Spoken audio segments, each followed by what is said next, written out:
Alright, let's dive into this Nick Bosa situation with the 49ers because, honestly, it's way more interesting than just another injury update. First off, hook time. Imagine being a team that's already a medical case study in fragility, and then your star edge rusher starts sitting out practices with soreness after coming back from a torn ACL. That's not just a red flag, it's a neon sign blinking, plot twist incoming. Now, Kyle Shanahan says there's no concern about a big setback, which, sure. But here's the thing, when a coach uses phrases like no big setback, they're basically building a loophole for themselves. It's like saying, don't worry, the car's fine, unless you count the engine knocking. What's fascinating here is how Shanahan balances optimism with plausible deniability. He's not lying, he's managing expectations.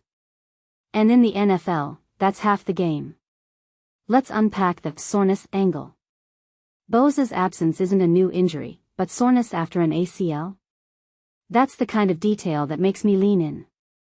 From my perspective, this isn't just about one player. It's about how teams handle comebacks from major surgery. The 49ers are built on speed and aggression, right? But if Bosa isn't 100%, that whole defensive identity wobbles. And here's the kicker, Shanahan's not panicking, but he's also not ignoring it. He's saying, we'll evaluate why the soreness happened. Translation? They're digging deeper. Which makes me wonder, is this a minor hiccup, or are we seeing the first ripple of a bigger issue? Because in the NFL, nothing stays small for long. Now, let's zoom out. The 49ers have been a walking injury ward since camp started. And if you're a fan, this has to feel like Groundhog Day. What many people don't realize is how preseason injuries compound once the real games begin.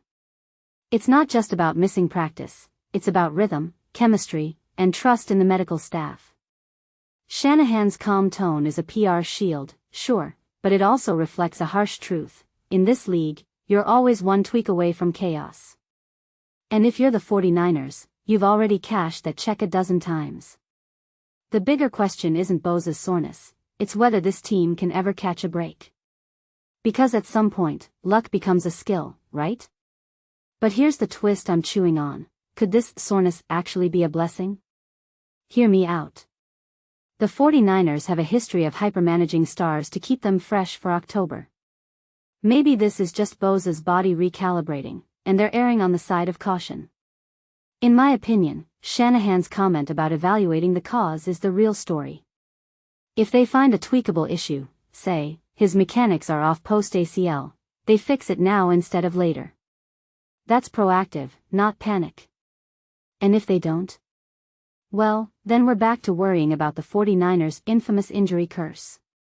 Either way, this isn't just about one missed practice. It's about how a franchise balances short-term pain for long-term gain. And honestly, that's the kind of chess move that keeps me hooked on NFL coaching drama. Final thoughts, this isn't just Nick Bosa's comeback, it's a test of the 49ers' entire philosophy. Shanahan's nonchalant, no concern reads like a poker face, but the evaluation process? That's where the real story is. Because in the NFL, every minor issue is a potential avalanche. So what do you think? Is this the year San Francisco finally dodges the injury bullet, or are we just seeing the calm before the storm? Drop your takes below, let's unpack this together.